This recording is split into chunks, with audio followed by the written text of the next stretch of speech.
Hello everybody, welcome to Boxing Science. Today I'm going to be taking you through one of the most important aspects of programming for boxing, and that is how to plan your training week. This is so important for a boxer to manage, to make sure that they're not having too many hard days back to back, which will affect their recovery and their ability to optimize the adaptations from each session. So today I'm going to be taking you through what I'd take an athlete through when they first step into the doors at the Boxing Science Performance Centre to make sure that we're planning out their strength and conditioning, their HIIT sessions around their boxing. So step one is to start with a blank canvas. Set out the week, AM, PM and the loading. Which brings me to step two. Step two is the loading. You've got to make sure that you're having medium heavy days, followed by an active recovery day. We want to push our body and then let it recover. If we go too many hard days back to back, when we get to Thursday and Friday, you'll be banged up, you'll be feeling fatigued, and you won't be firing in these sessions. The training week is so important as it's another step towards our fights, and we want to make sure that we're firing in these sessions, having a positive end to the week. If we don't fit in any kind of active recovery work in the middle of the week, this can affect how we feel at the back end. So I normally start loading up the weeks as in medium heavy, and then I'll have scheduling a lower day in the middle of the week. I'll then go for another heavy day on the Thursday because we're nice and recovered here, and then we're tapering off for the rest of the week because we don't want to be pushing too hard when we've accumulated that fatigue from the rest of the week. Rather than doing a wave loading, some people like to start a little bit lighter on the Thursday, then hit the body hard on the Friday. But for me, I think that it's more dangerous to put in a heavy loaded day towards the back end of the week. So I like to go Thursday, another heavy day, start tapering off Friday. Saturday is a half session, and then Sunday is total rest.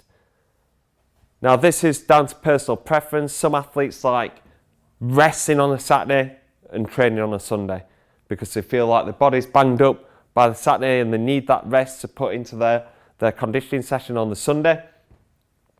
And also a Sunday training session could be beneficial in getting the body awake, ready to fire on that Monday session.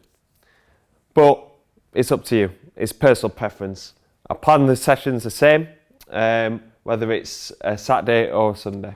The next step would be to plan out their boxing training. So as an S&C coach, it's really important to understand what the boxer's training schedule is to make sure that we're not pushing them on days where they might be pushed by their boxing coach. Now, I don't really get too involved with advising what days that they should be sparring and everything like that, because I can understand that a trainer will like their schedule, or the schedule might change due to sparring partners being available and not available on certain days. But if this was me talking to a boxing trainer in terms of this is my advice of a perfect training week, this would be my advice.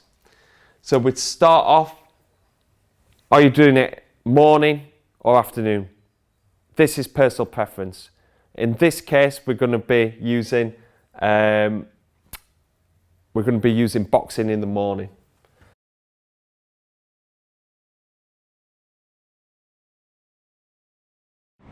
For boxing, it's normally a straight 5-day week. Some like to have a total day off and then do boxing on a Saturday, but most boxers that I've worked with normally do boxing Monday to Friday. Now, because they've had this day off here on a Sunday, it's important that the Monday is a little bit of a break-in session.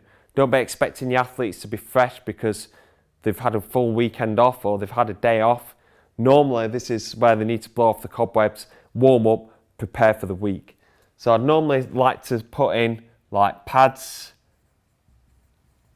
bags, and maybe like more kind of technique work here.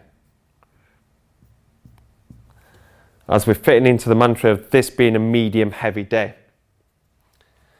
And then I'd like to put the spars on a Tuesday and a Thursday.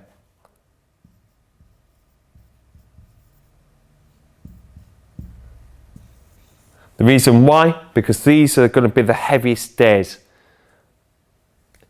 and with an active recovery day in the middle. Now, this boxing session can still be a relatively hard session, but not pushing too much. So again, this could be technique work, and it can even be like a lot of shadow-based work as well. So that's an active recovery day to let the body recover, and maybe it might be a good opportunity to work on some low intensity work, to work on some sort of drills. And then we finish off with the Friday session. Again, pads, bags, and maybe some like kind of hit circuit to finish. So have a really good burst to finish the week, because you know that you're going to have 2 days off from training after this, so you can push really hard in that session. The next step is to plan out the strength and conditioning and the high intensity interval training work.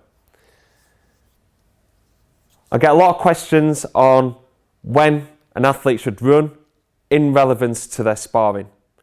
And it seems a bit of a strength and conditioning cop-out, but it depends. It depends on the athlete, how they respond to the conditioning drills, and also how much recovery they have between the conditioning and the spar. And if we're looking at these sparring days, Tuesday and Thursday, you've got to make sure that you've got a good balance between these sessions in the week.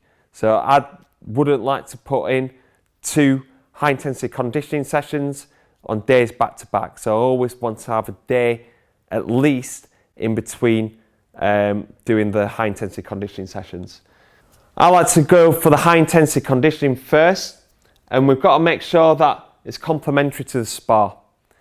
Now, there's no ideal way how to do this in relevance to the spar, but you've got to be quite mindful of what kind of loading you're putting on that first conditioning session. I'd say to put in HIIT, but then go for a medium session to make sure that you're not affecting this spar on the Tuesday morning. Then you'd go S&C on the Tuesday afternoon. And then here, you'd have the HIIT session again on the Thursday, but you can go medium heavy to high load. Because if you know that the athlete won't be sparring on the Friday, you can go a little bit harder on that session. Then you've got S&C on the Friday, and then you can put in your HIIT work on the Saturday there. And this makes sure that an athlete isn't doing the HIIT work back to back. So they're not doing HIIT work on a Monday and a Tuesday, because this is accumulating that high training load and that fatigue as well. So a point could be to put in this HIIT session on the same day of the sparring. It's something that I like to do quite often. However, with this schedule here, with the Tuesday and the Thursday spars, if I swap this strength and HIIT session, the strength would be too far away from the Friday strength session there. And as well, this HIIT session has to be on a Thursday, because we don't want the sessions to be back to back. So we don't want to be doing a Friday HIIT and then be hitting, doing another conditioning session on the Saturday, because this is a prime time to be hitting your higher loads on the Saturday, because you know that they're not going to be doing anything in the afternoon and they're going to be resting on the Sunday. So what you don't want to do is putting a HIIT session on that Friday afternoon and affecting your performance on that Saturday. You could even put in this S&C session on the Thursday. This is what I do with quite a few of the athletes, and kind of put them together as a little bit of a hybrid session. The final session to put in is an active recovery session. So this is a light, steady jog, about a 3 out of 10 RPE, with some sort of like mobility circuit in there as well, looking to try and loosen off. You battered your body for 2 days and you're wanting to make sure that you're loose off and you're not tight and tense going into the back end of the week. So an active recovery day to go in on that Wednesday. So I hope that this has helped you get a little bit of understanding on how to plan out your training week.